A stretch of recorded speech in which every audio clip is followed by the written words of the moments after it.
Hello? Hey, Brad, you can hear me? Yes, I can hear you. Yes, I can hear you. Okay.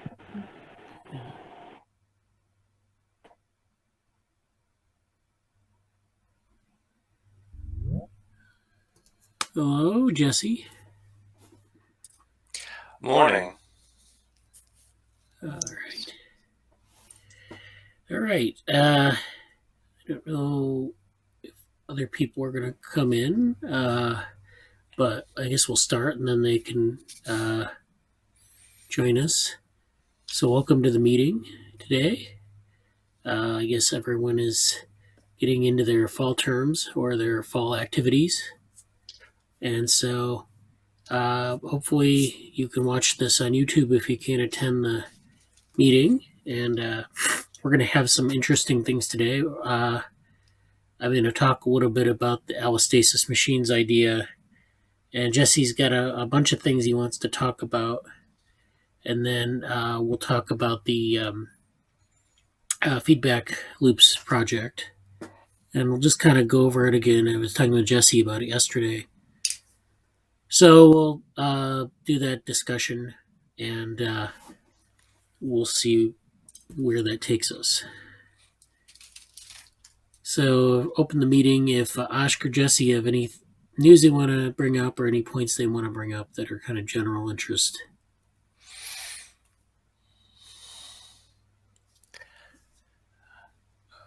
I have a bunch of. You basically know what I'm going to talk about, so I don't know the best time to do that. The only sort of news I have is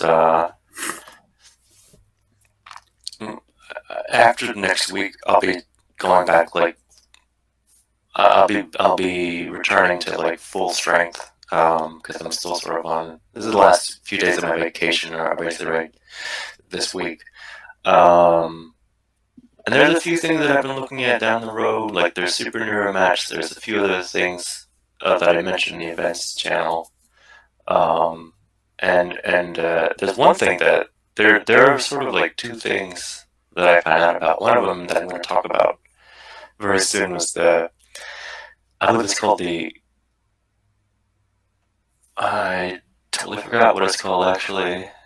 It was called the Cognitive Neuroscience of Consciousness Training Recruitment Conference, which is just kind of a series of panel discussions. But I took some notes on that. I'll present that soon. I heard about that and I was like, oh, what's that? And I think it's really useful. Another thing that I found out completely, I don't know, just last minute through Twitter was something called a learning salon, and it's run by Conrad Cording of Neuromatch and others. And they had a really interesting discussion, and they're going to have a few more. And they actually seem extremely in line with a lot of my projects. So I'm going to kind of mention that later too. But there's a lot of interesting stuff that's going on. So it's a good time to sort of be aware of that and try to make those things if you can. But that's all for me. Otherwise, I'll say more shortly. Okay. Ash, do you have any interesting things to mention or? Not much, but the past week I attended one of a conference, not a conference, a webinar thing by Dan Goodman, Oh and yeah. his team. It was a good one. I liked it. I joined in between. I came to remember a bit late that it was there, and then I joined it a bit late. But it was good. It was good. It was kind of quite intensive, and I'm having my academic stuff kind of lined up this month. To the end. But after that, I would kind of grip up with the feedback project as well as the one I said about saying the agent-based modeling. That is quite, yeah, those two I have. But then towards the end of the month, I'll start working on it. I just thought about that. And then the other one was the Oxford thing which is going to line up, and I have couple of webinars from the vision science perspective. That's here for the my 6% news. I don't have much else. Yeah. You meant the Oxford Neuroscience like summer school thing? Yeah, Yeah. I'm gonna do. I think I signed up for the that one too. you posted. Yeah. We should definitely like go through that together. I think it should be interesting. I didn't get to check out the Goodman's spiking network neurons things. I think he sent me the the the recorded version of it. Okay. Yeah, that looked good. But I think I was like super double triple booked at that time. So yeah. Um, but if you have any, definitely mention that in Slack if you have any like insights or think it really.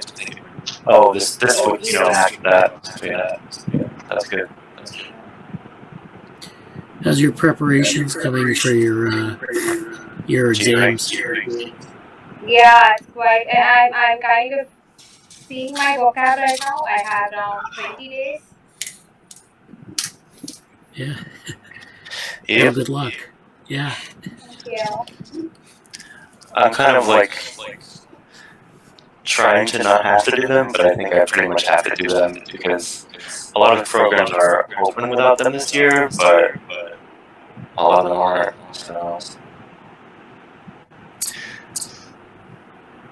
Well, good. Hello, Anson. Hello, good morning.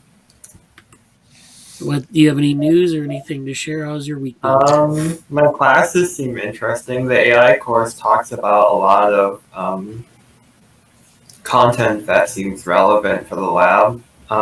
I still need to watch the lecture, but I perused it, looked at the syllabus, and it definitely is covered. It just basically covered like agent-based modeling, talks about the different evolution of artificial intelligence, the different approaches. I'm a little intimidated by the course, but I have a friend who's taking it too, so that helped relieve some of the pressure. I think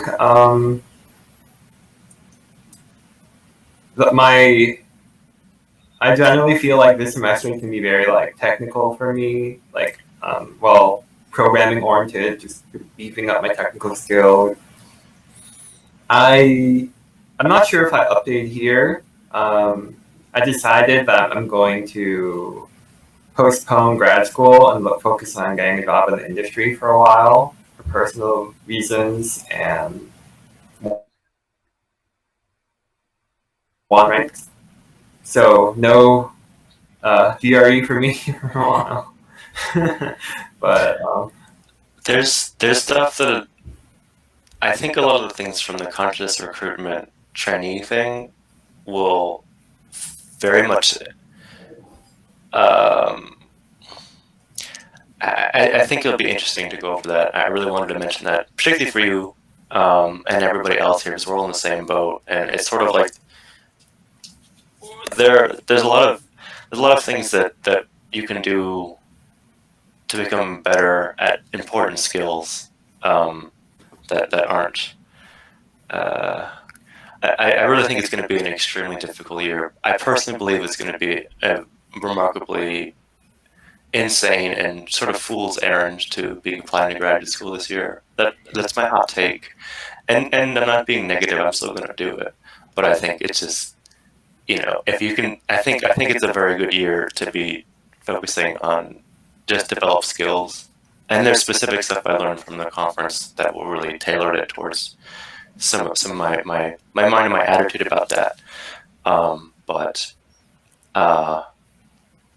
Yeah, I imagine that I may be doing the exact same thing as you, Anson, whether I want to or not. So, yeah.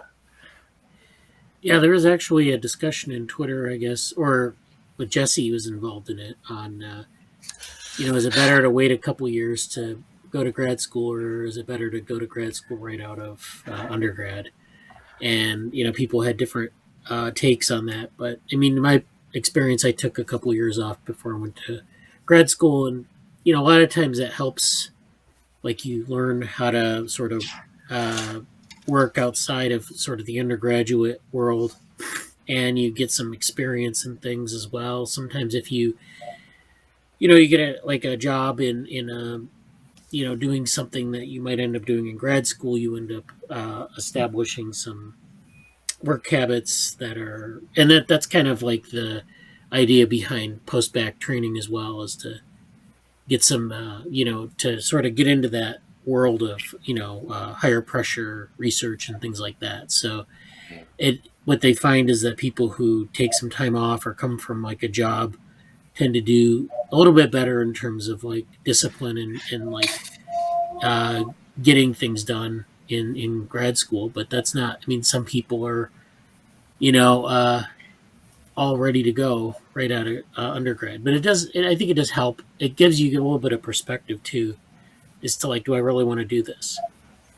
And that's another problem that happens is a lot of people, they get really excited after undergrad and then they get into grad school right away and they're doing something and then they find they don't like that area.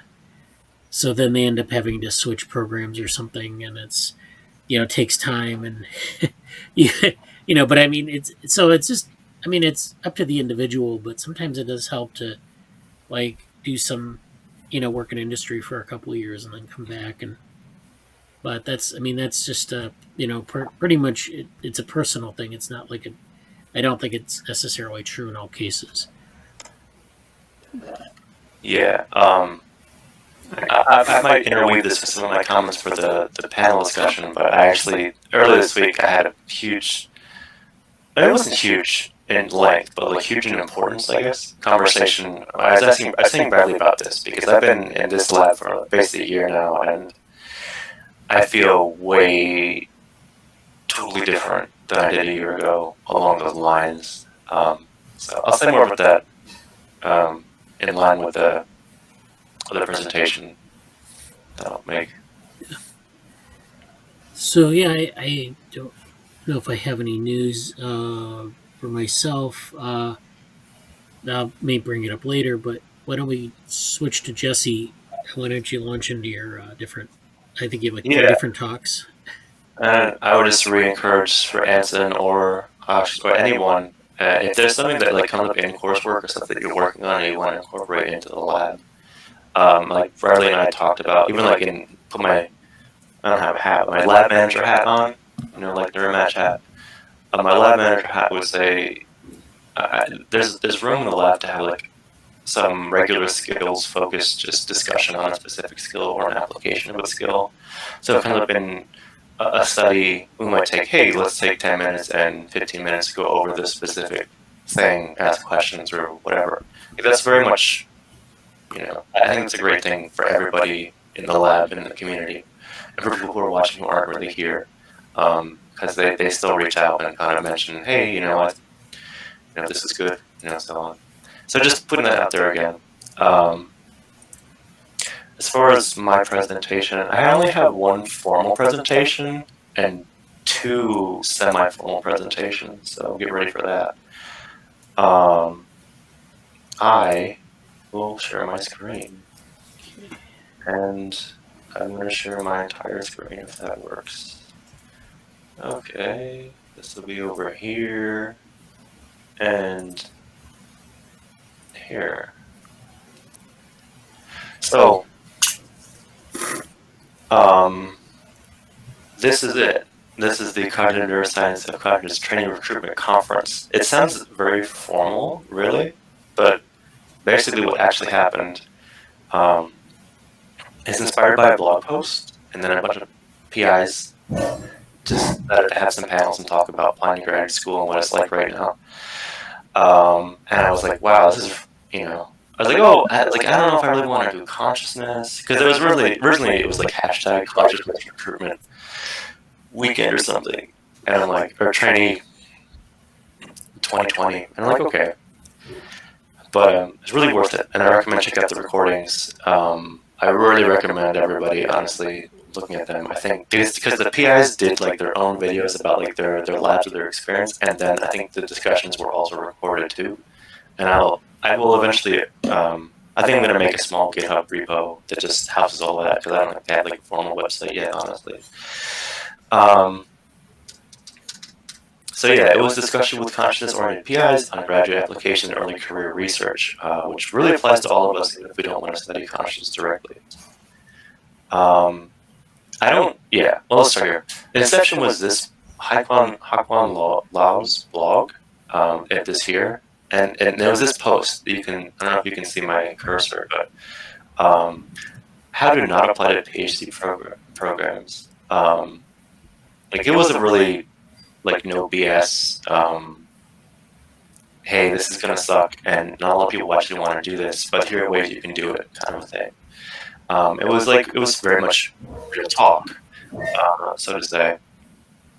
And this is sort of the conclusion from it.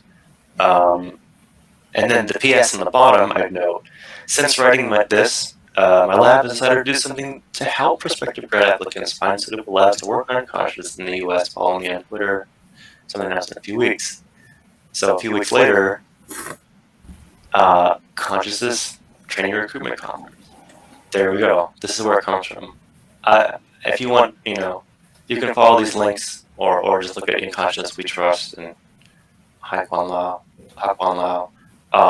So yeah, we can talk about. I'd be happy to talk about any of these blog posts too later. But just so you guys know, here's the list of kind of the speakers.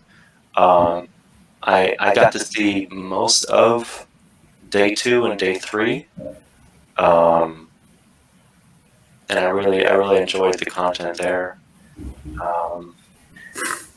So yeah, those people were there, and I just wanted to go through. I'm just going to go through some of the key points just to kind of mention them and maybe come back to them later in the lab. I tried to break them down into these categories. One of them was skill sets. The skills, four main skills came up and were highlighted. That one in the PI specifically. Obviously, we kind of know all these: coding, data analysis, experimental design, and critical thinking. And I kind of asked one of the PIs, "What do you mean by critical thinking? And what do you mean? How would you go about demonstrating that, or like how would you see that?" Because I wasn't quite sure what they meant. And this is what they said, basically. They mentioned being relevant in the literature, know the relevant literature, know the background. Kind of one of the things that I'm kind of alluding to with Frontier Map and those sort of bigger narrative questions. It's funny because they mentioned like doing journal clubs and following people on Twitter, which is like what I do with my Twitter. So I really encourage people to do that. I think this is really good advice that they said. And I actually replied to them, kind of saying what I'm trying to do, and they're like, "Yeah, that's a really good idea with the things that I'm attempting to manage and build out." So that was cool to kind of get some. It was sort of it's always nice to have some confirmation and perspective on stuff from people who are outside there. But yeah, let me go back. But yeah, just like coding, learn Python. Like that's very important. Data analysis. That's sort of what I'm trying to. I think that's something that I need to get better at myself. And going through the data set with the NMA feedback project and other basically everything. Data analysis will help quite a bit. It is related to Neuromesh Academy stuff. Experimental design, I don't have the greatest experience in, but I get it. Like I've done it, and I've actually done that in a few different labs, so I feel okay about that. But keeping in mind all these as things to build on, and you can do these things, like especially coding and critical thinking, and somewhat maybe not experimental design, but like data analysis and coding are pretty much those skills are very transferable in industry or academia for sure. And everything really applies, but okay. And I did one more thing before I change the slide. There was a really interesting comment about how to develop skills, and I think that's coming up next. And so this one is a collection of thoughts about methods and where to begin and what to expect. One of the things that really stuck out to me was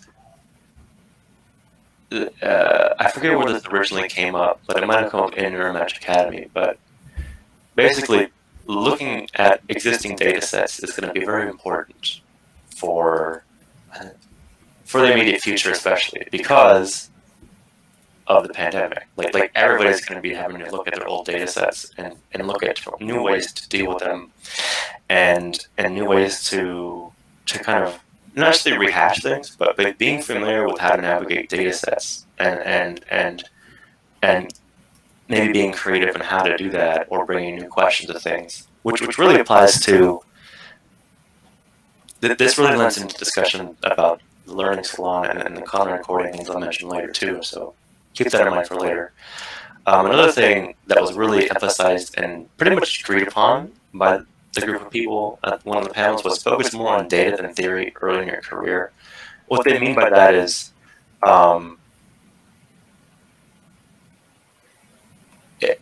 everybody in consciousness and pretty much in this lab to some extent, at least for me, like there's a lot of interest in theory and changing things, and that's an important exploration. What I want to do with some of my stuff, and what let's do this and that. But they really emphasize when you're starting out. I'm not saying to dedicate your entire PhD to a very mundane topic, but being able to grasp the data and get results from data. And I led to this discussion, getting one of the PIs is getting points on the board, which is like results, publications, being really familiar with data sets, being able to explain how you got the data, like the very practical and aspect of dealing with data to understanding. Here's how I can deal with a data set, an experiment, a data set, and being able to just like do the work of taking the data and creating something from it. And because a lot of people in the graduate panel come from philosophy or biology or psychology, and that's not a bad thing, obviously, but or people just do coding stuff, but like just it was kind of a nudge to say, yes, do what you need to do, focus on tractable problems, and getting results data on, and continue to build credibility and ability to work with the pragmatic stuff as you continue to look at the theory. But I'll say more about that in the next slide in general. And one thing in specific they mentioned, be really good at one thing. And I've heard that mirrored from a lot of different people. Even one of my former neuroscience PIs said, get good at one thing and say one thing. And she expressed it as Dr. Samimi said to me one time, like something along the lines of, make it so that your PI doesn't have to worry about you in one area. So like they know, okay, Jesse can do this, Ange can do that, Ange can do this, and I'll just let them, like I know I don't have to train them too much in that. I know they have talent there, and then they can build you up elsewhere as needed. But this is a really good point. Even though I mentioned those 4 skills earlier, like if you have one that can kind of like is your main that you're okay with showing off and say, hey, here's what I've done, here's what I'm doing. And I have a lot of experience, or I've done specific projects, or have particular development in this area. I can do this, and I know I have to, I'm working on some things too. I feel like that's a very strong approach to it. And from what I gathered too. But this all like, I feel like this slide is sort of like the reality and what you have to do. Where to begin and what to expect. But there's still the big picture, and it kind of comes down to robust and interdisciplinary aims, but having concentrated initial research just to get established. I really like this. Someone said, find some fights, and I'm like, that sounds interesting. But I really believe this. The first time I saw, I think the first time I really saw a good discussion was my first ever like big academic conference, as opposed to when I started caring about artificial intelligence or whatever. It was the ethics of AI at New York University a few years ago, and I was like, oh, okay, seeing people talk good stuff, and like that's cool. It was sort of like a proto Envision in a way for people who've been there, for instance, Envision. But I have vivid memories of like the AI debate at the end of last year, where it was Bengio and Marcus, Gary Marcus and Yasha Bengio. Like that was really informative, and just to see people on different sides of where it's going, that's great. And this also is an allusion to the Conrad thing that I'll mention later, called the learning saloon. I think that's really. I was glad to see that come up. Megan Peters, who I'm a slight fanboy of at this point in terms of her approach. She's other people do it too, but I feel like Megan Peters really like if you don't know, Megan Peters, I'm pretty sure brought in or was at least the host. She was the host for the philosophy professional development sessions at Neuromatch. She brought in one of her friends, Marissa or something. I totally forgot her name. I'm sorry. But Megan Peters learns philosophy, and I feel like she has a very good way of. She does real consciousness research. She isn't diluted. I mean, you kind of have to, but more than many people, she's very much I am studying consciousness. And she has a very specific way to do it with metacognition, but she's very she does concrete stuff, but does it in a way where I don't know. I like how she talks about the importance of philosophy, put it that way. And she brought up, it led to this discussion of, if you want to start to get a sense of where fields are going and what to do, you have to know the narratives, and you should have really good philosophical background to know these are very long-standing questions, and how do we do that? And that's the challenge and opportunity of things. And it's juxtaposed to, it kind of comes down to this last part on the right, which is okay, consciousness, and for me, I may not exactly want to go into consciousness directly, but you kind of have to hedge some things in that, okay, I have to be established in a certain field. Like for me personally, I'm probably going to get a degree in computer science, but I'm going to use that to apply to other things.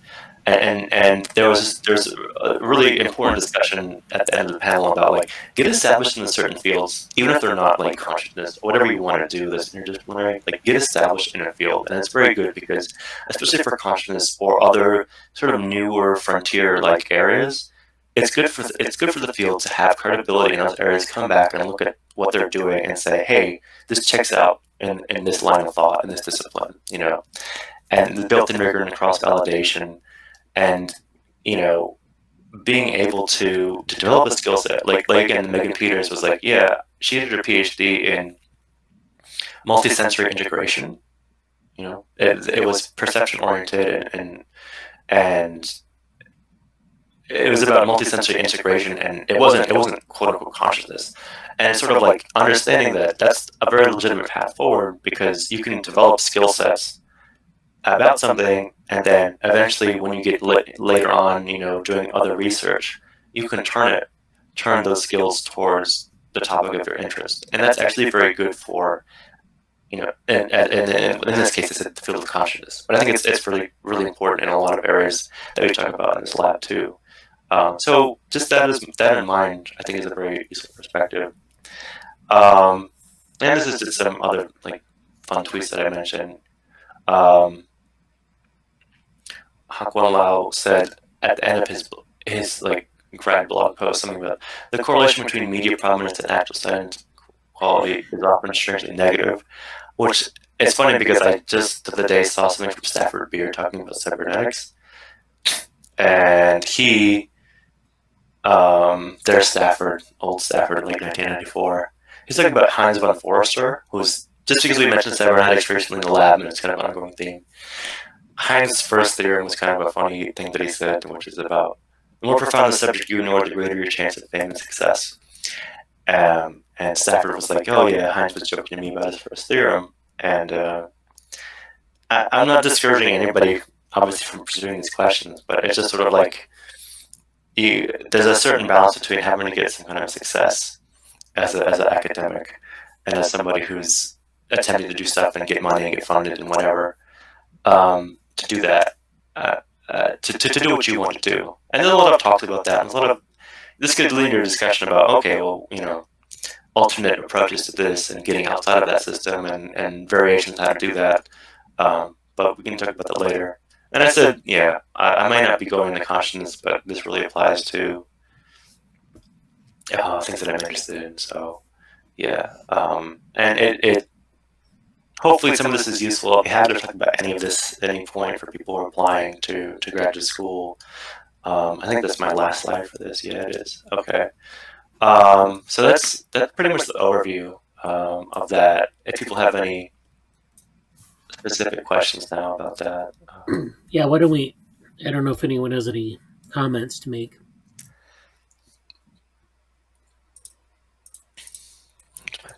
I can make some comments if. Yeah, I'm sure you have things to say about it.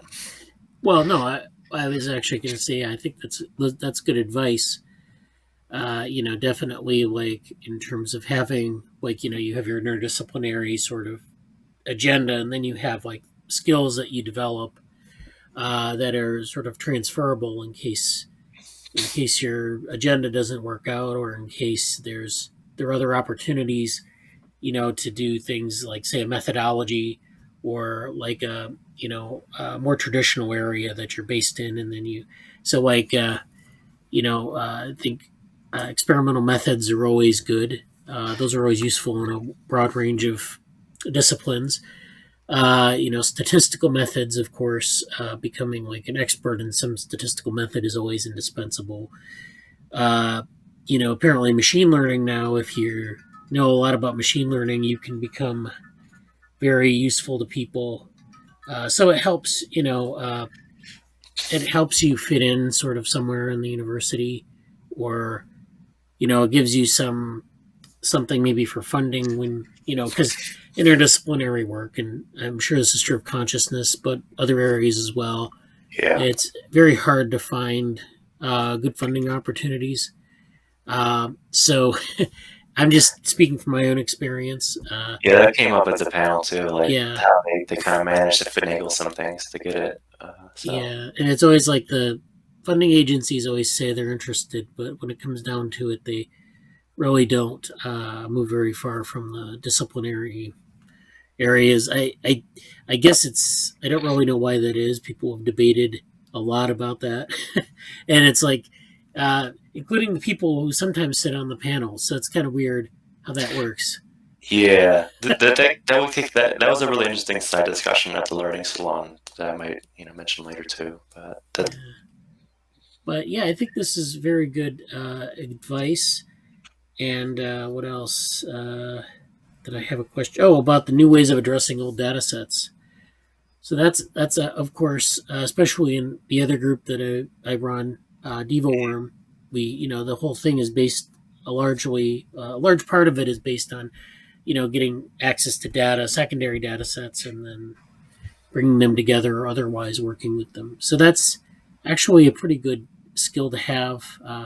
As it turns out, there's a lot of data that's being generated these days with all sorts of high throughput methods, but it's very hard to know, like there's no good established set of methods for reusing data. It's just kind of like, here's some data, maybe I generate like 6 terabytes of data, but I don't know how to reuse it. I mean, if you ask me how I would go about reusing it, we really don't have any rules for that. So that's a problem, because someone's paying for those data, and then to use it once seems kind of like a waste because there's so much more information there. So I think that's going to be an emerging theme, really how to reuse data effectively and answer questions. So the Feedback Loops project is sort of like that, where we're just kind of like taking some data from another source and we're just trying to ask questions about it, in different, maybe ways differently than what they did when they collected the data. But at the same time, we have to be mindful of how it was, the context in which it was collected and what, our limitations are in terms of that. So, can we use our data to answer certain questions. Well, it depends. What are the details of how the data was collected and everything, and that's going to make a difference. That's why I mentioned to Jesse yesterday. We were talking about the feedback loops project, and I said, well, one of the things that's important here is to go back and read the original IBL mouse data paper for this.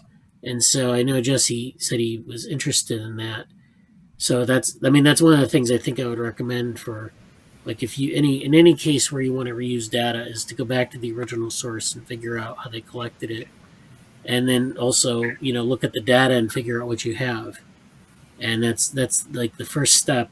That's sort of like the basement of what you're going to build this, uh, whole enterprise of whatever you're going to do with the data, is to get a good handle how the data was collected and what's there, and then you can start to explore.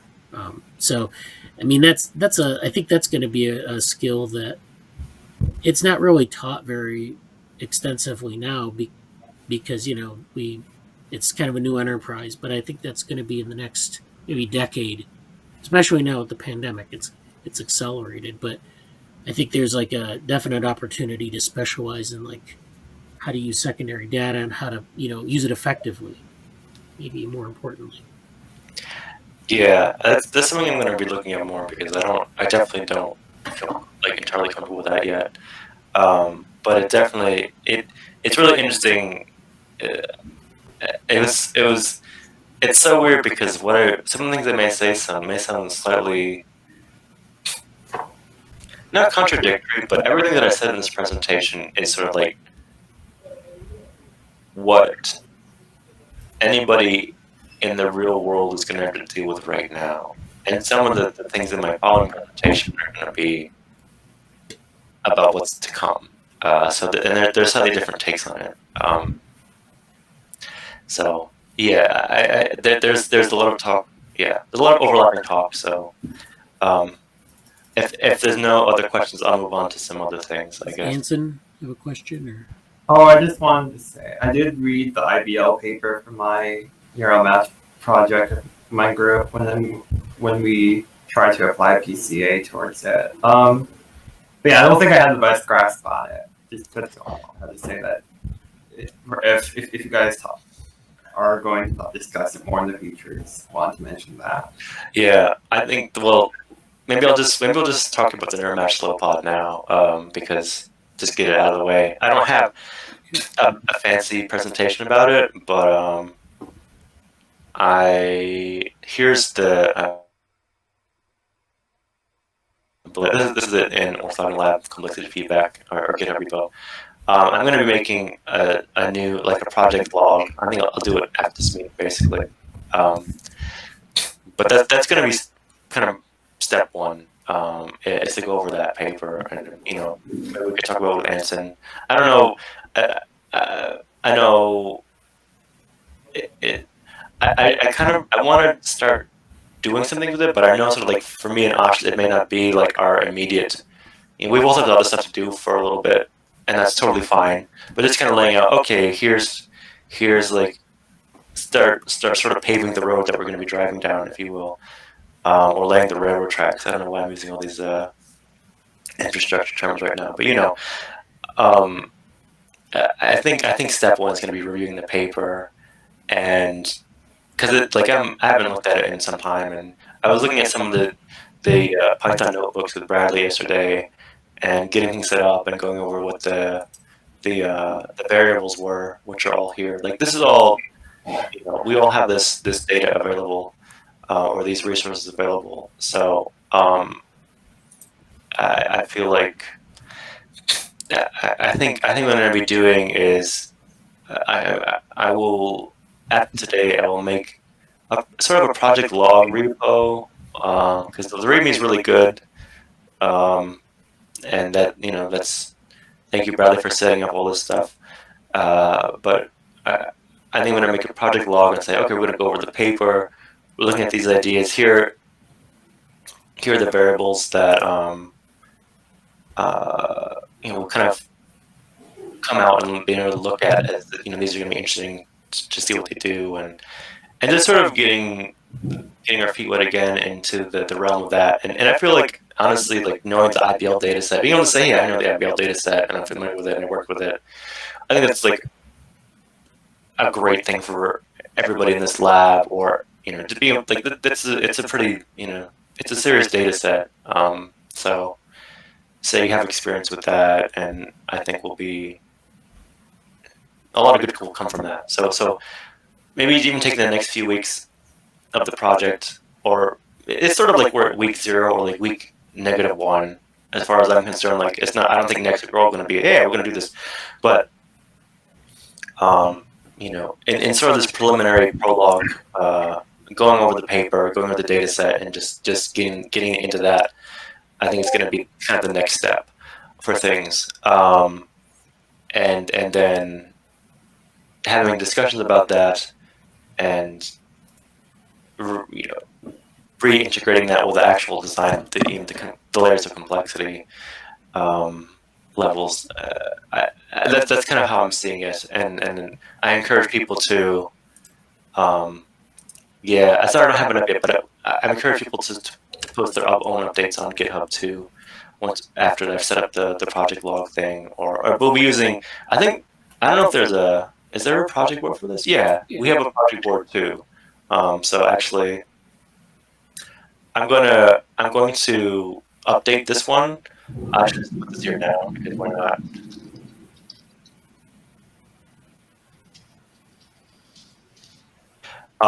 Just to put this as a minor for myself, because all this other stuff can pretty much. This is all from like during the actual conference, and we can update this and put issues here. That's what I'll do actually. I forgot that this was here. So that's what's ahead for the NeuroMatch the feedback, complexity feedback, NeuroMatch Academy spin-off or ongoing project. So I'll post this in the chat for now, and I'll post it as well too. But that's what's ahead for NeuroMatch, for the complexity project. So yeah, get hype about that. Any other questions or comments about that specifically? I think we kind of covered a lot of it. But... Okay, that's just fine. Or I'm sorry, was that? Did you say something? Well, yeah. I'll follow up with a couple points. So yeah, I think it's important. Again, like Anson said, he read the paper a while back. I would go through it again. Everyone to go through it again just to make sure that you refresh your memory on things. If you have questions about the variables, we have in that folder Jesse showed. We have like the list of sort of annotated list of variables. So any variable you encounter, you should be able to find in that list, and then it'll define it in in words. And then there's maybe some ambiguity in how something was done, because that's inevitable. One of the reasons this is a good data set is because it's supposed to be like, they were supposed to be able to make it so that you could replicate it across a bunch of different labs.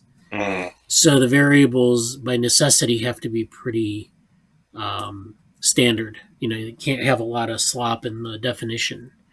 On the other hand, it's inevitable that when you describe things with words that there's going to be some ambiguity. So, if we have issues with that, maybe we spend some time in future meetings kind of going through the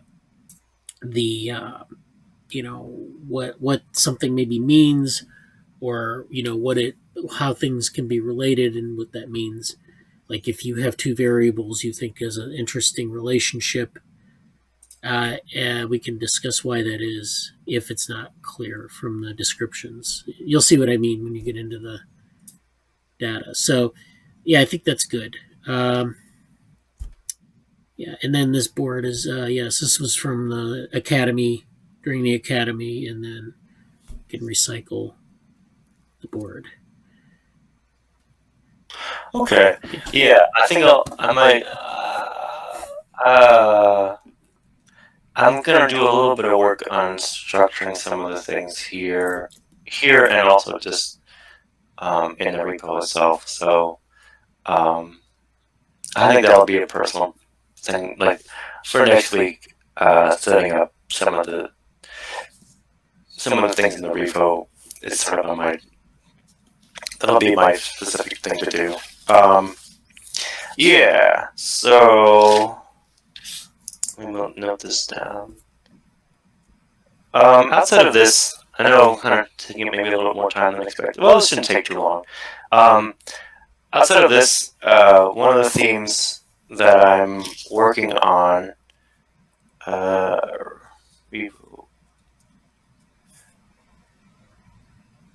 is my Cognition study group, which is adjacent to. It's very similar. There's a lot of overlap between it and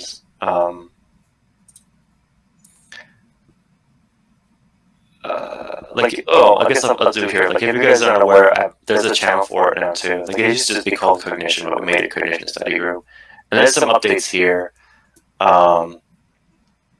There's, this is an interesting resource for here. But yeah, there were some really good points made by Megan Peters about the overlap and the future of things in the recruitment panel that we talked about earlier, and a little bit of inspiration from this. If people remember Patrick Minalt, I spelled his name very badly there, but he actually made his own, just to kind of go over these things. He actually made his own Big Neuro Ideas journal club, which is a few months old now, but like it's kind of inspiration for what I'm going to be doing with my own stuff. I actually mention this because Ant and I over the summer did a lot of things about embodiment and Gibsonian ecological psychology. So our friend and our senior Patrick was doing that himself just a few months ago, it seems. But like, this is a nice setup, and I think this is similar. I've started making my own. Where did it go?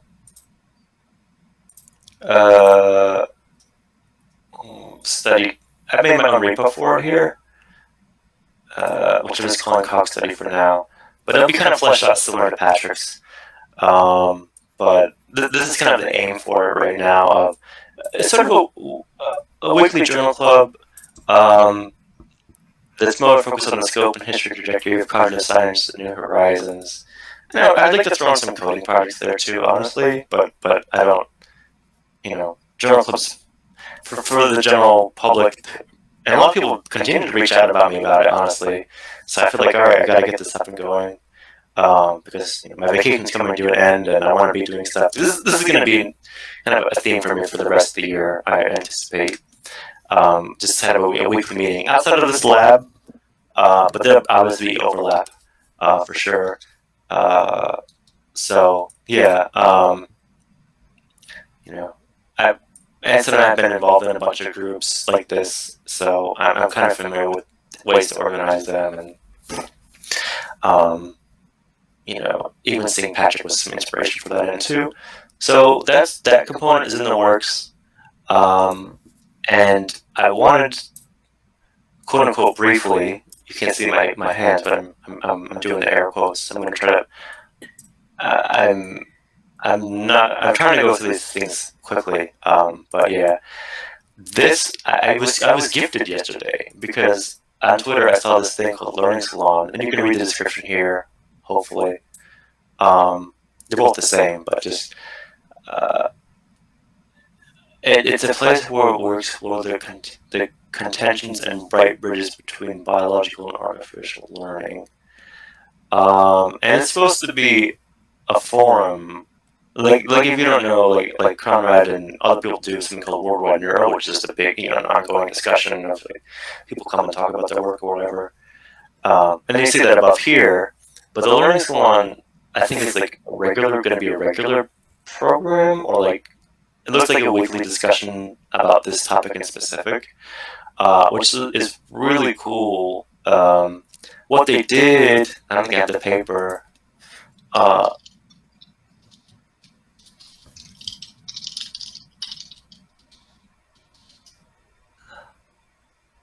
Yeah. This paper, they went over this paper, which is, could a neuroscientist understand a microprocessor? Well, they didn't really go over the paper, I should say. They went into a debate about the paper. And I haven't yet gotten to read the paper. And I don't know, did you ever see this, Bradley, by any chance? Yeah, I think I saw it over the summer briefly, but yeah, I was thinking about it, but okay. But it essentially has to do with. Well, I think for my sake, I'm just gonna like take the easy way and just go through go through my notes that I put in the Slack, basically. Like in the opening section, here are some points that Conrad made, and I thought this is from like the opening intro part. Conrad made this conclusion. Like a lot of his message ultimately was like challenging the epistemological basis of a lot of neuroscience research and where it's going. He said it really well later too about he's concerned, he's very optimistic about what neuroscience can do in the future, but he's concerned about certain bottlenecks and what has become sort of the way certain research is done, and it ties to how things are funded too, etc. But just like there's certain conventions that's like, you know, we're only really doing a certain kind of, we're kind of operating in a very narrow space right now, and ways to change that. And he's very interested in, he's interested in causality, yes, but also like what questions can be answered and what can't be answered. Humans can only deal with certain things. He talks about the hypothesis space and what we can have access to, and just the way of like, I know this is not a lot of context for this, but just the way, he mentioned like, tic-tac-toe being very, very simply compressible into these different states, basically. Like when you're playing it, there's only really a few options that you have, regardless of whatever the board looks like. And how that's just very different from like even Go or other kinds of situations where you're trying to figure out what to do in a situation, how to approach it. And then, let's talk about philosophy. Philosophy is important, and so on. I think I'm way out of this now. Let me go back to this. But essentially, one of the things also featured was this Joshua J.T. Vogelstein. Like he's someone who's done like a tremendous amount of work with data in this area. I forget exactly what he does, but he offers this is a critique of Conrad's paper, and there are a lot of good points here. I'll just say, in summary, I think a good data scientist operating in a vacuum would have made progress. A better data scientist who collaborated with a neuroscientist would have made more progress. And a neuroscientist who collaborated with a data scientist, where the neuroperson asked and the questions and provided domain knowledge, would make even more progress. So he's kind of, I don't really know how to best articulate his position, but in a lot of ways, the debate, it was sort of a debate and it sort of wasn't. It's very interesting because if people know John Krakauer, he's come in some of the Neuromatch panels as sort of an antagonist a loving antagonist for Conrad, but they actually had a lot of the time, John was essentially defending Conrad. And I'll try to go through these notes here and pull out some interesting things.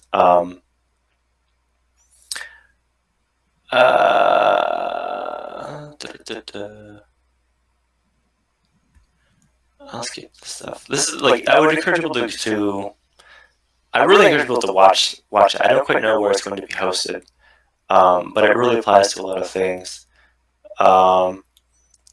Yeah.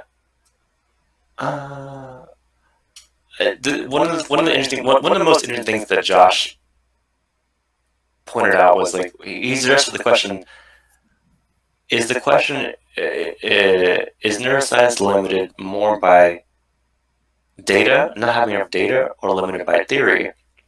And he went into this discussion of how many terabytes or just that the massive amounts of data that he's been looking at, and like he mentioned, I forget, was it the zebrafish? But people like C. elegans is sort of a model where things are very mapped out. Is it the zebrafish that are ones that are very like almost very mapped out too? Do you know, Brad? Zebrafish and Drosophila and C. elegans are all pretty well mapped out. Yeah, he was like he mentioned a lot about zebrafish and how like it's super mapped out and like they have like tons of data, but like he's basically saying the amount of data isn't a problem because they have a giant amount of data. So he kind of was like, it's not the data, and he said that it's not even the theory. He said right now it's the questions. Like we need better questions to direct how we're engaging the data and relating it to the theory. And I thought that was a really interesting point because as much as what I said earlier today about early career people and dealing with the data and focus on the data and not the theory, I think it's sort of like it almost sounds contradictory, but I think it's sort of just the reality of research and academia and developing knowledge in the field. Like I don't say that in like a pragmatic, like, oh, you have to do this, but more like pragmatic as in you kind of have to just get into what's going on currently, but ultimately keeping in mind for the bigger picture, like these things here later about like we need better questions. And when he was working on the zebrafish, he was talking to one of the people working on the project and how there's just this inevitable, like you have to have your question first and you experiment and you have a clue of what you should be looking for, and you could go back to your question at that point, and kind of go from there. And he made a point about how even if you had every possible data point from the sense of like knew what every neuron was doing, you wouldn't be able to say how or why it's working just because you have that data. I believe that's how I said it. It might be the best way of phrasing it on my end, but it was very much like data is important, and even maybe the data is important too. But there was a huge discussion which I cannot even attempt to encapsulate about how questions and the way that things are done in the oh shit, it's really late. I'll try to be very quick in this. About how questions are constrained a lot by what is sort of convention and what is obviously funding goes into that as well. There were I think the challenge came from Josh also saying, okay, Conrad, if you had $1 trillion or $1 billion, whatever, what would you do with it? Conrad was basically saying, I'd like to focus more on learning and memory because he thinks that would be a more tractable problem in terms of figuring out the hows and whys than just than other things. And John Crocker said he did a more general thing of like just creating non-standard pathways, longer runways, and more safety for especially for young. He's basically giving the antidote to the advice that I said earlier. For young career researchers, it's like, hey, you got to know your stuff. You have to kind of go and you have to develop an established traditional discipline to get skills that are relevant and valuable, and deal with data and deal with minds as it is to get points on the board. And John Crocker is basically saying, yeah, I kind of wish that wasn't the case because it stifles, it stifles some things. And he was saying he wished he could, create longer runways and more options for people who are doing things that aren't extremely conventional, which is very interesting to talk about and think about. and we're doing some of that here too, which is cool. And he pointed out that, you know, selection committees and who gets funded and judging by the journal, like these are all things that come into play with that too. This reminds me of one thing I wanted to say too. Oh yeah, about the paper.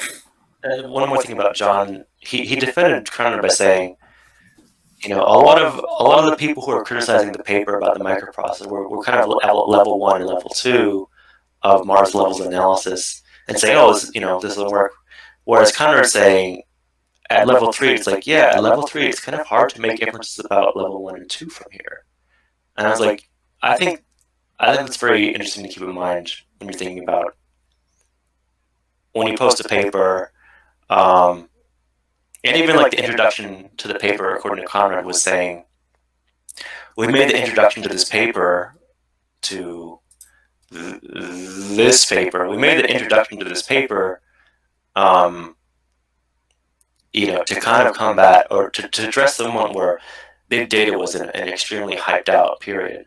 So he was addressing big data in this introduction, but it kind of goes back to this comment, and I think that's interesting to keep in mind. Yeah, and kind of one conclusion is like, can a neuroscientist understand the brain? It's like, can the field of neuroscience understand the brain? And it's kind of left with this big question of where is neuroscience going, and where can it go, where should it go? And that's just like super in line with, you know, a lot of my cognition study group and what's coming down the line from Frontier Map and all that sort of future trajectory looking stuff that I'm doing. So anyway, it's now after 11, so I've been talking for an hour, and I appreciate the time, but we'll relinquish. Yeah, no problem. I think we'll go for like 20 more minutes. I have some slides to show and some other things. So, but thank you for that.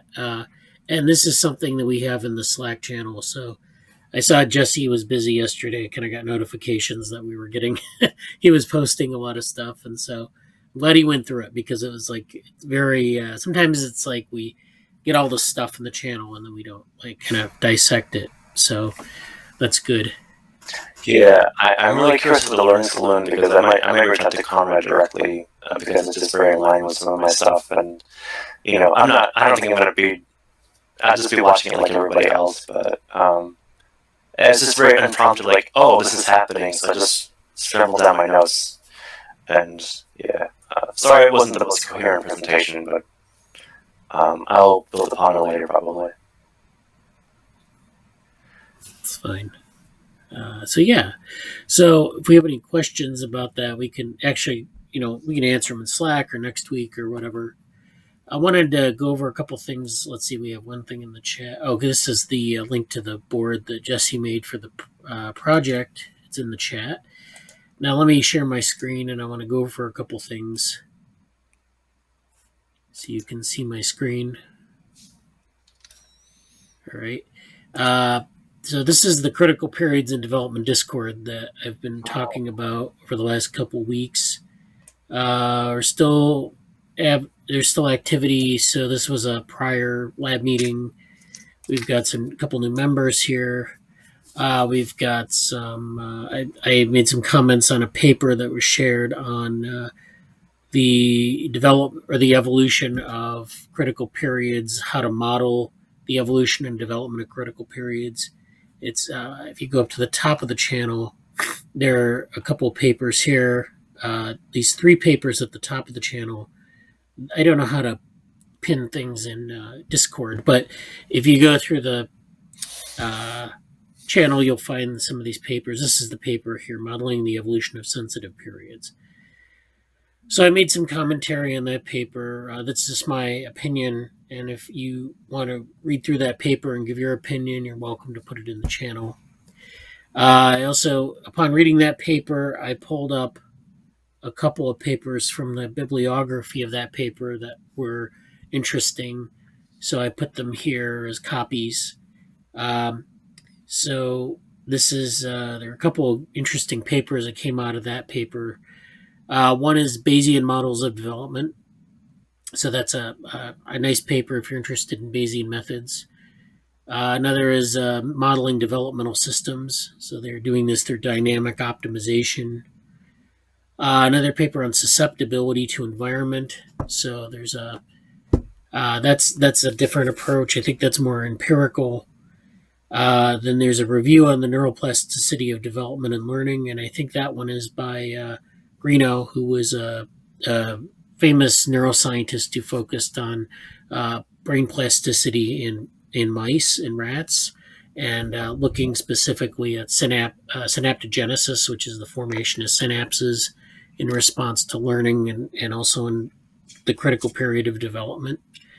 There's another paper on experience in brain development, and I think that's by the same author. I could be wrong about these, but the authorship. But this is also about experience. So in development, another thing we talk about is experience and how that shapes the organism. So, like, if you put a mouse in a cage where there's nothing there, just the cage and maybe some food, the mouse will not develop as like with I guess their intelligence is diminished relative to a mouse that is raised in an environment with a lot of toys and a lot of things to interact with.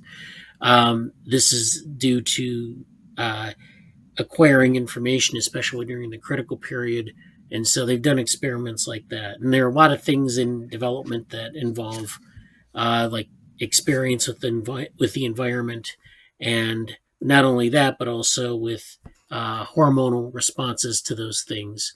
So if the organism is under a lot of stress, and we talked, I think, about stress and aging several weeks ago, that has an impact on brain development. And so these two papers cover a lot of those topics. Finally, there's something cost and limits of phenotypic plasticity.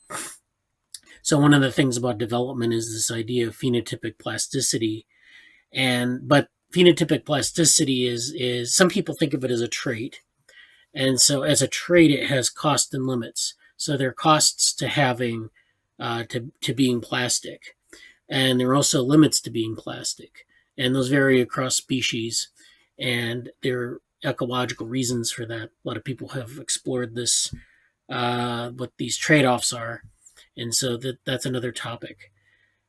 So I mean, this channel is kind of being overwhelmed with publications or with citations. This is another thing that Jesse asked about, which is if you're not exposed to, say, something like language in the critical period or earlier in life, how does that impact things later in life, like social skills and cognitive capacities? And so this question is sort of, people have addressed this in language, but also in visual neuroscience terms as well. So the critical period, of course, is critical for acquiring things. And when you miss the critical period, or sometimes if you have congenital blind organisms that can't see during the critical period, how does it affect their brain and how it develops? And so this is an example from language, and there are other examples from vision and maybe audition as well. I don't really know the literature that well, but so that's another theme. So there are a bunch of themes that we've kind of uncovered in this channel, and I've created two other channels here because this general channel is becoming overwhelmed with these references.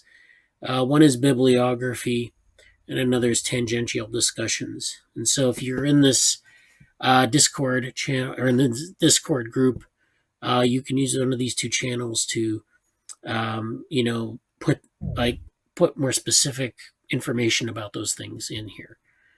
And so I want to keep a little bit more organized, and I think we're uncovering some good themes in here. It just needs a little bit of shaping, and maybe we'll go back and like kind of encapsulate the themes a little bit more later on, before the channels get too unwieldy. I also had an interesting discussion with Jesse yesterday about intelligent or development, and sort of the role of like development in artificial intelligence. I can't remember exactly what we said, but maybe if Jesse, I know Jesse was taking notes. If you could put those notes in the Slack channel or even in this Discord, maybe a gist of what we were saying. Okay, let me. Oh yeah, okay. I did actually take notes too. I didn't just say it, but I took a few things. It wasn't. I don't have a lot to say, but it was kind of just rapping on what is plasticity and how does plasticity come across in different domains and like regeneration, nervous system, and learning and memory and um, stuff like that. So I'll Yeah. put that there. Yeah, I also have sort of a developmental AI channel, so if we want to go in that direction, we can have the channel for that. Okay. Then just wanted to point to this quickly that I've created a project board under proposals for sort of admin planning. So Oh these are yeah. things for like if there's something specific we want to plan or something we want to deal with administratively, we can like this maybe would be some abstract submissions that are coming up or some organizing the slow pod or weekly updates. And this is just to start us off. We can, move them across the board. I just wanted to put that in there to keep track of things. We can maybe review it every once in a while, but I just wanted to make sure that there was a place for that. Yeah, that's great. I was trying to figure out ways to do that, but this is probably one of the best ways to do it. Yeah. That's a lot more clear than stuff. So Yeah, let me put that in the chat. And then Ashkin Anson, I don't know if you have administrative issues you want to put on the board, but you're welcome to do that.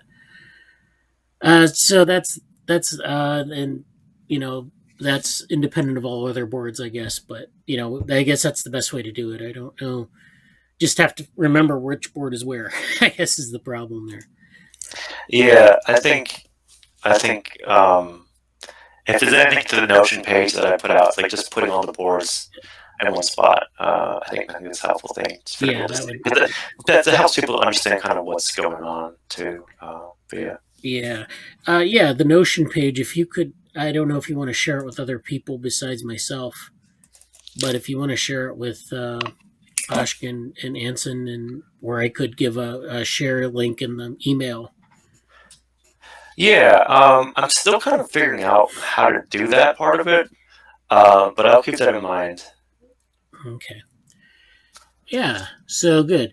Now I'm going to get into this talk, and this will take maybe about 10 to 15 minutes, and then this is just some thoughts I've had on this idea. So I mentioned this before. I gave a talk at Neuromatch on something called virtuality. And one of the things I mentioned is that the brain is an allostasis machine. And that I said that was pretty controversial at the time. But I've been thinking about this and I've been thinking about the representation of this allostasis machine. What is it that you were actually trying to model?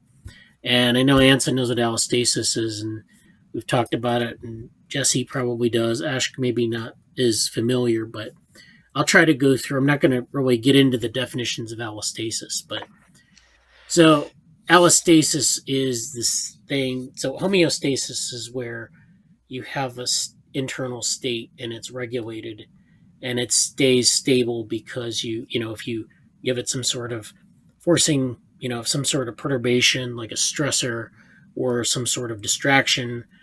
We're talking very generally here about different areas of cognition and behavior, then it'll return to that original state. It's robust to that state. Well, allostasis is a little bit different. It gives you this option of saying, okay, here's the initial state. And as we go through time, you get all these perturbations and recoveries and things like that. And you end up with this really complex trajectory of this internal state. Now, the question is whether it'll return to this trajectory here. Like if I perturb my internal initial condition up here, will it recover or will it go off to another state or will it remain unstable? And so this is very dynamical systems like where you have this initial condition and it gets perturbed all over the place and it's recovering because you have this endogenous set of mechanisms to help you recover. But do you make it back to the original state all the time, or do you go to new states and explore that space of states? And so allostasis, the language I think Peter Sterling uses for that, he wrote a lot of stuff on allostasis, is called allostatic drive. So you have this environmental challenge, which is an allostatic drive, and it drives it to some, it deforms this trajectory outward, maybe like here or here. And then the question is, does it recover to this trajectory, or does it form a new trajectory and maybe go to a new regulated state? So the end here is regulated state. So the thing you have to remember here is this is the initial condition, this is the trajectory, and this is the regulated state. And this is where you end up. And this is time. So this trajectory is even. There's nothing going on. This person is in a Zen mode or something. Even if I would say sleep, but even in sleep, you get a lot of fluctuations. So, but this is a very even state. So this is a dynamical representation. It's a summary of these perturbations and responses. And you end up with this event-oriented trajectory. So you walk through it, you start this initial condition, like all nonlinear dynamic systems. You start off with this trajectory, right here, you're not experiencing anything really. But then the perturbations start, and these could be like stressors, or, it could be starvation in a small mammal. It could be, like if you're paying attention to something and you're getting distracted by a lot of distractors, those are the perturbations. And so it's driving us away from this original sort of control trajectory. And as you can see, you have this, it's driving us away, but then the endogenous mechanisms drive us back towards this original state.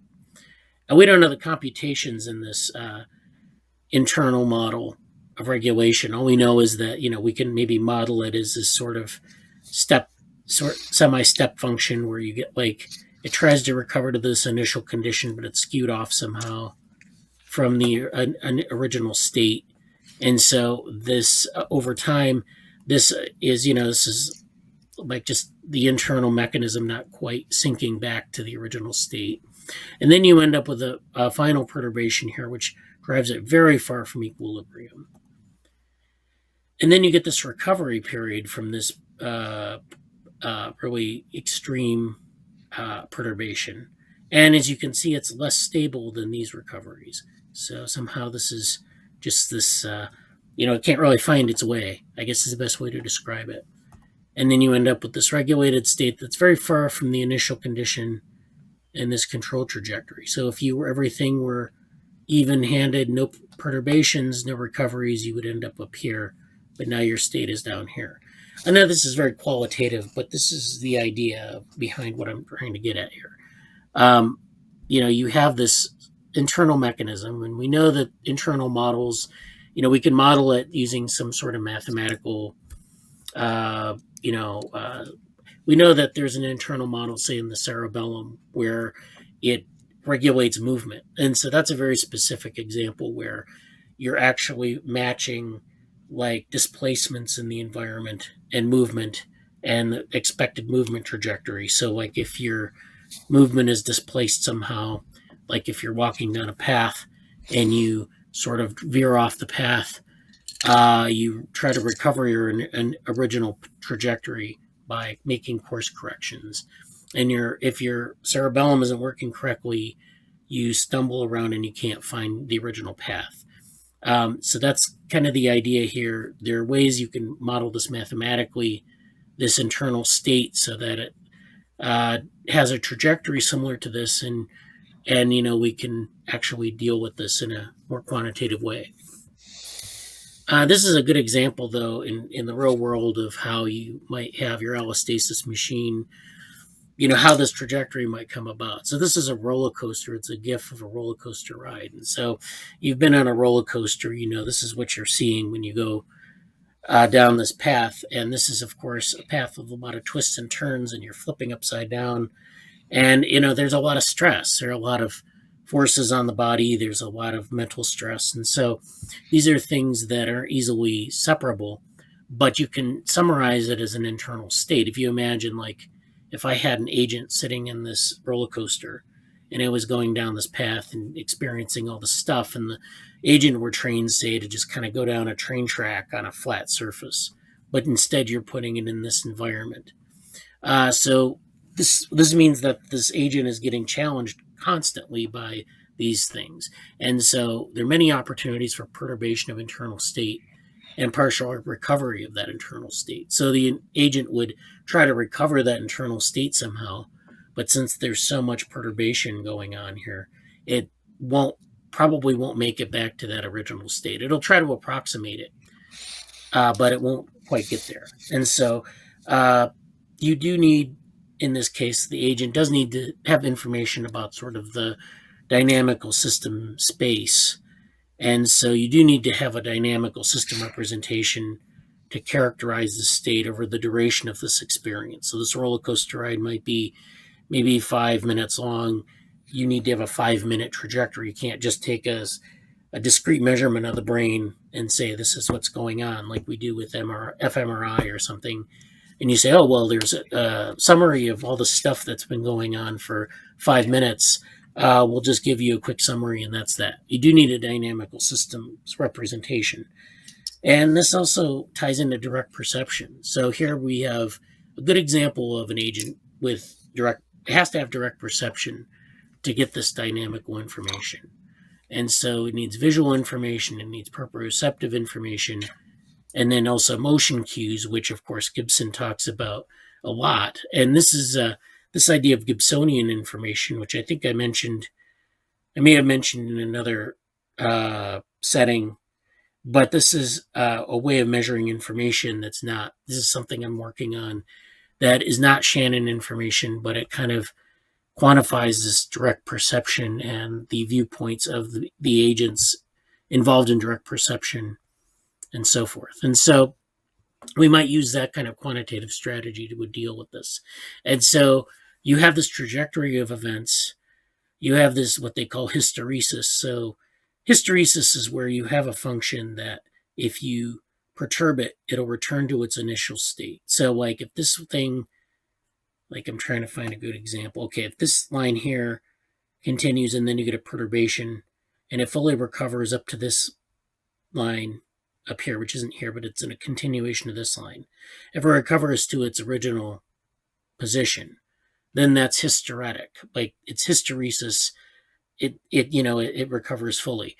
Hysteresis, if you have this, that's not hysteresis. That's a full recovery. Hysteresis is where you don't have that full recovery. So like you have this line here and you perturb the system and it tries to return to its initial state, but it can't. And so there's this gap between this original state and this new state. And that's the sort of the degree of hysteresis. And so they use that in physics a lot. Sometimes if you think of a memory foam mattress, memory foam mattresses, will take like an indent of someone and remember it. And so that's an example of hysteresis. And you can have this, you usually have the same thing for like mathematical functions. And so that's something we can use to quantify this path or this trajectory. So it's quantifying this difference of perturbations between the original state and the recovery state. But then you can also take time slices, this T0 and T1, and look at and use like a differential approach to look at, difference learning or difference in learning between different phases of this trajectory. So say early on in the trajectory, there's a certain learning rate or the certain degree of hysteresis.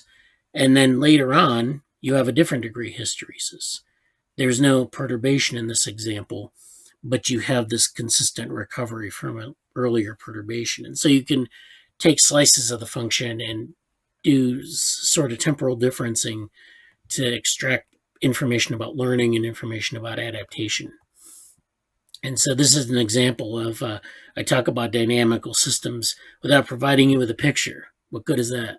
So we have these trajectories that a system will follow in what they call state space or phase space. And so this is a way in complex systems science and in physics to characterize a dynamical system. And they use it in cognition too. I think Jesse presented on dynamical systems at one time, and I think it was in Bradenberg Vehicles, where they have these, they look at the behavior of the agent, and then you can create these trajectories. And these trajectories measure sort of the stability of behavior over time. And when they're, they form these, attractor basins, or these circles, when things are, sort of homeostatic, there's no real perturbation or recovery. But then you get these tangents that go off into different parts of the space that happen when you perturb the system, or when the system's recovering, or when the system is transitioning to a new state. And so you can characterize allostasis machines in this way. And then we end up with a readout. And so, we have to ask the question, what generates these trajectories? I think we've answered that to some extent. We know kind of how to do this. What are the state summaries of neural networks? So if we think about an agent or a human, this is not just like a single measurement. This is like a network of things going on. It could be a neural network. It could be hormones and behavior with a neural network. And then we're just summarizing that as a quantitative measure. So the state summary is, there's a lot of information in here. Some of it is very hard to understand what it relates to. And then, is this a measurement of physiological state? So sometimes you can just simply measure physiological state, like something like a heart rate measurement, or a global, EEG signal, and that gives you information about the physiological state. That does obscure a lot of things in the neural networks that exist in the brain. And so this is important in terms of like AI, because in an AI, we're used to thinking about the neural network and maybe getting a global measurement of like classification behavior or learning rate or something like that. But in this case, we're talking about something else. We're talking about having a neural network that processes information, and then having a physiological state that tells you something about the state of that network. Like, what is it doing? What's its stability? What's, if you measure heart rate, you're measuring stress, or you're measuring, resting baseline physiology. And that's very different than what's going on in your brain. So those are things that we can start to talk about as well with this sort of approach.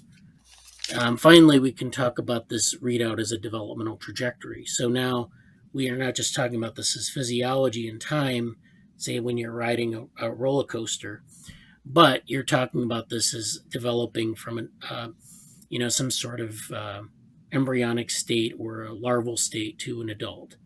And so if we think about it that way, we can look at these recoveries from perturbations, and we can think about this in terms of critical periods. So if we have these recoveries that are more or less even, or not hysteretic, meaning it goes back to its original state, that might be that might be sort of the critical period for recovery. In other words, like, in a critical period, you can experience a lot of perturbations and recover perfectly, and that influences your later trajectory.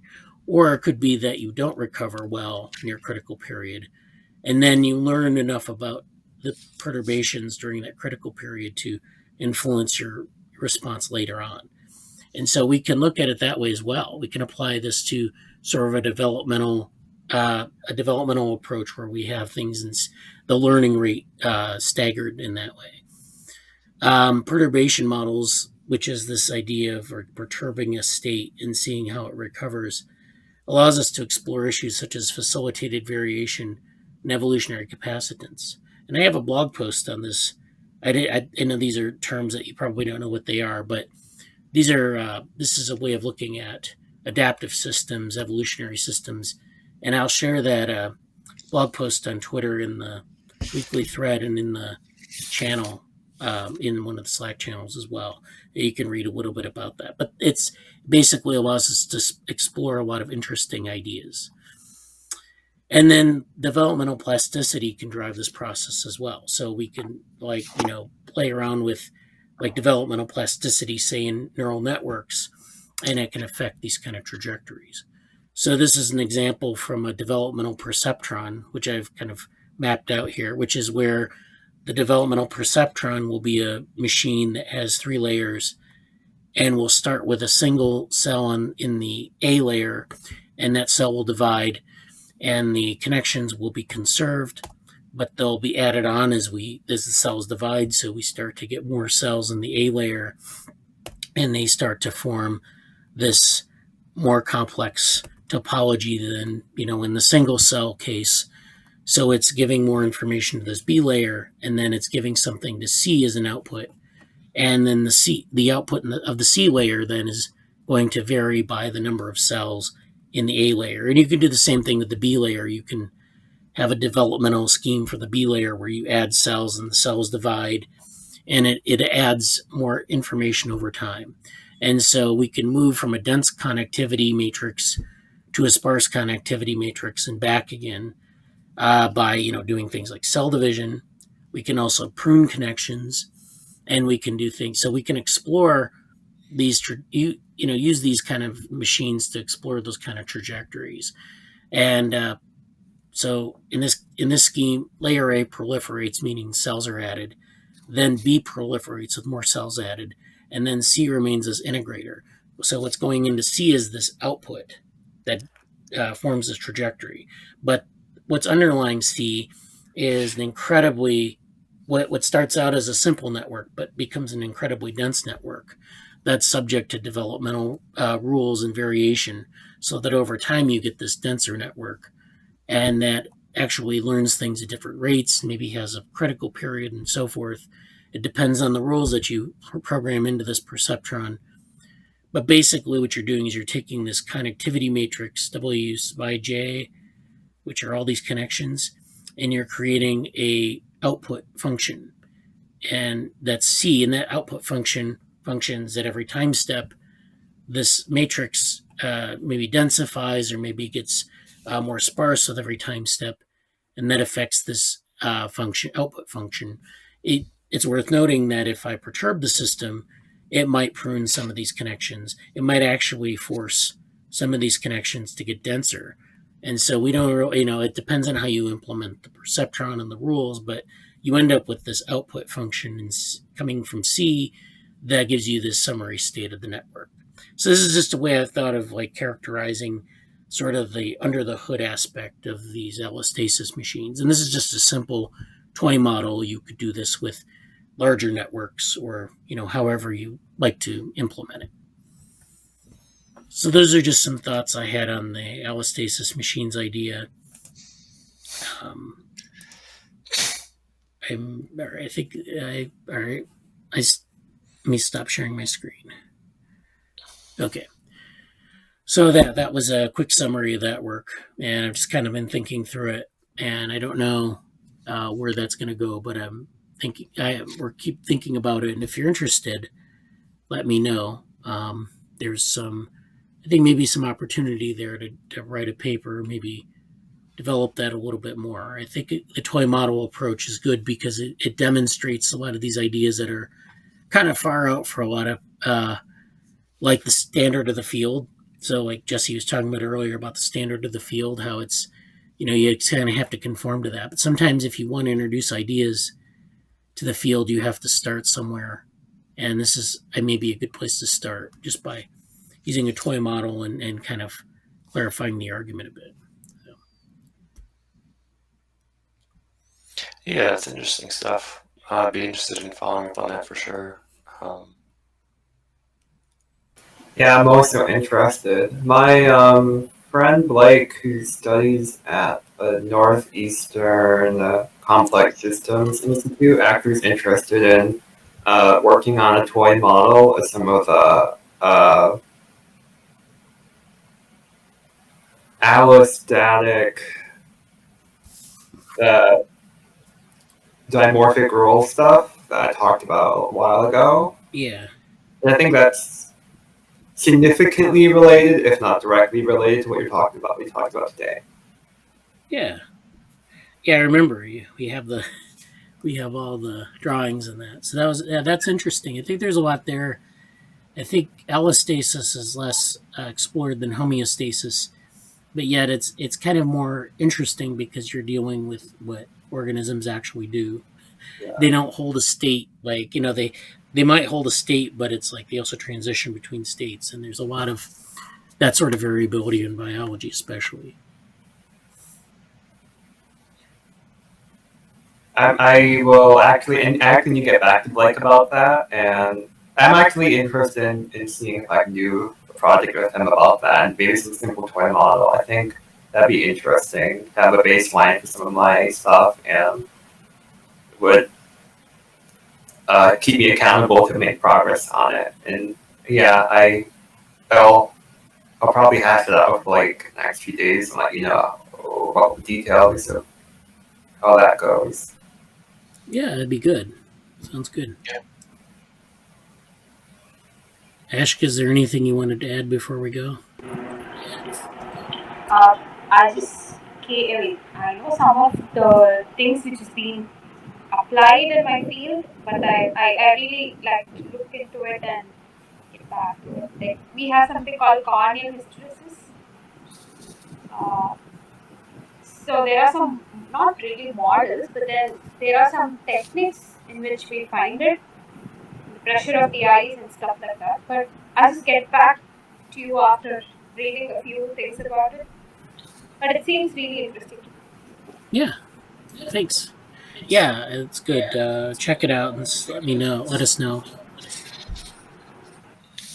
Okay, so if that's it, I think we're done for this week. We had a good meeting, and we'll be on YouTube with this later today. And if you weren't able to make the meeting, you can talk to us on Slack or come to a meeting. And so have a good week, everyone. Talk to you later. Yep. Take care, everybody. Take care. Bye.